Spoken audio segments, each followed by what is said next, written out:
উপস্থিত ইসলামী ব্যাংকের গ্রাহক,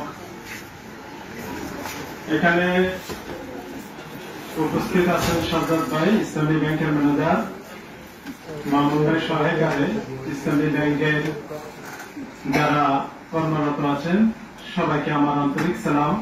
আসসালামু আলাইকুম ওয়া রাহমাতুল্লাহ। আমি গ্রাহক সেবা পক্ষ থেকে, গ্রাহকের চেয়ার থেকে উঠে আসা, আমি গ্রাহকের উদ্দেশ্যে কিছু কথা বলতে এখানে আসছি। আমি একজন প্রবাসী, আমি ওমান প্রবাসী, আমার বাড়ি খোসাপাড়া।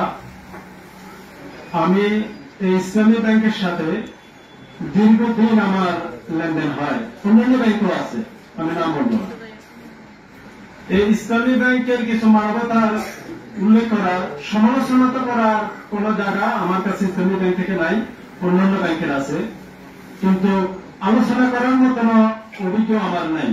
এই অভিজ্ঞতা আমার নাই, যার কারণ হলো আপনাদেরকে সংক্ষিপ্ত একটা কথা বলি। আল্লাহ রাসূল সাল্লাল্লাহু আলাইহি সাল্লাম যখন মক্কা ছাড়িয়ে মদিনা চলে যায়, তার বিচারের নিচে কিছু আমানত থেকে যায়।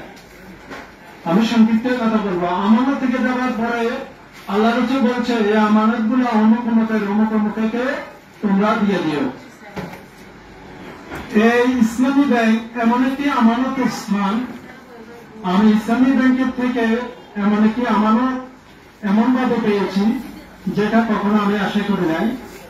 বিশ্বাস আমাদের বাংলাদেশে ইসলামী ব্যাংকের উপরে একটি শকুনের নজর পড়েছে। আমি কোন দল নয়, আমি কোন দলের পক্ষেও নয়, আমি কোন দলের চেয়ার থেকে উঠে এসে আপনাদেরকে বক্তব্যে আমি প্রথমে বলছি, আমি গ্রাহকের চেয়ার থেকে উঠে এসেছি।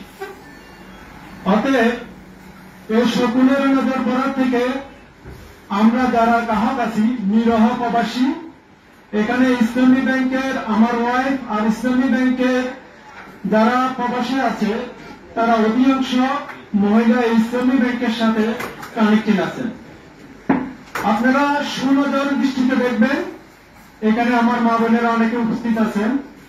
এই ইসলামী ব্যাংকের ইসলামিক আচরণ বৃদ্ধি ছাড়া আমি অন্য কোন ব্যাংকে আমার মা বোনের সাথে এই আচরণ আর কোথাও আমি দেখি নাই, কোথাও পাই নাই। ইসলামী ব্যাংকের মানে কি আচরণ আপনি লক্ষ্য রাখতে হবে।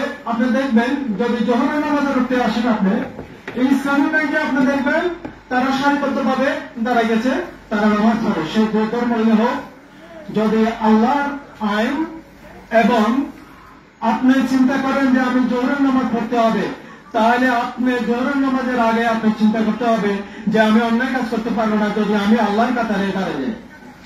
তাহলে আপনাকে যদি আল্লাহর কাতারে দাঁড়াতে হয়, যদি আপনি সুনির্দিষ্ট একটি আমানত এই ব্যাংকে রাখতে হয়, আপনাকে আমানত খেয়ানত করতে পারবে না, যেটা আল্লাহ রাসূল মক্কা ছেড়ে মদিনা যাওয়ার আমানত খেয়ানত করে নাই।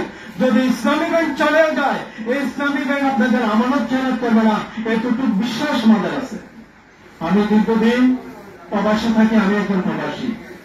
আমি ইসলামী ব্যাংকের সাথে আমার ভাই, আমার ভাই অন্য ব্যাংকের সাথে লেনদেন ছিল, আমার এখনো অন্য ব্যাংকের সাথে লেনদেন আছে। কিছু বয়সের কারণে হলেও এই ব্যাংকের থেকে আমি 1 বছর পর্যন্ত লেনদেন অফ রাখছি, কিন্তু ব্যাংকে কিছু টাকা, ব্যাংকে আমার মোটামুটি টাকা ছিল। যখন মামুন ভাইকে আমি ফোন করলাম, মামুন ভাই ইসলামী ব্যাংকের কি অবস্থা, সরকার তো পতন হয়ে গেছে, আমরা তো প্রবাসী, আমরা তো কোনো দল করি না ভাই। আমাদের প্রকৃত গোসল যদি আপনি দিনে একবার করেন, আমরা প্রবাসী গ্রামে গোসল করি ডেইলি 2 বার। আমাদের প্রকৃত গোসল মনে করি আমরা গ্রামে গোসল করি, আমরা একজন প্রবাসী। অতএব প্রবাসীর সর্বোচ্চ আস্থা। আপনারা যারা বিভ্রান্তি হয়েছেন, যারা সম্পূর্ণ কথাগুলো বানোয়াট শুনছেন, আসলে কথাগুলো বানোয়াট, যারা ফেসবুকে কিছু পত্রিকায় কিছু ফেসবুকে ইসলামী ব্যাংকের বিরুদ্ধে কথা আসছে, কিন্তু এটা সম্পূর্ণ মিথ্যা, বানোয়াট। আমি আসলে ইসলামী ব্যাংকের থেকে যতটুকু আশা করছি এর থেকে বেশি কিছু আস্থা আমাদেরকে ফিরিয়ে দিয়েছে ইসলামী ব্যাংক। আমি এখানে গ্রাহক যারা আছেন, আমি গ্রাহকের কিছু উদ্দেশ্য কথা বলবো। আপনারা ইসলামী ব্যাংকের সাথে জড়িত হন। এই ইসলামী ব্যাংক না, এটা ইসলামী ব্যাংক হল প্রতিটা গ্রাহকের ব্যাংক। এই ইসলামী ব্যাংকে ওনারা কর্মরত, চাকরি করে, ওনারা আমাদের কিছু সেবায় নিয়োজিত, আর কিছু না। আমি আপনি সবাই মিলে মনে করতে হবে এটা আমাদের ইসলামী ব্যাংক। এটাকে সুন্দরভাবে গড়ে তোলার জন্য, যেরকম আপনি যদি সংসারের বড় ছেলে হন, আপনার বাবা যদি সুস্থ সবল থাকে, 4টা ছেলেকে যদি মানুষ করতে হয়, আপনার বাবার অক্লান্ত পরিশ্রমে একটা সংসার হতে পারে সুন্দর। আপনাদের সবার উদ্যোগ নিয়ে এই ইসলামী ব্যাংকে সুন্দর করার আমাদের দায়িত্ব। আমরা যারা নিরহ মানুষ আছি, যারা আমরা ঐক্যবদ্ধ, যারা কোনো দল করি না, যারা কোনো ঘুষ খাই না, যারা কোনো সুদের সাথে জড়িত না, তারা ইসলামী ব্যাংকে সুন্দর করতে হলে আমরা একথা করতে হতে হবে।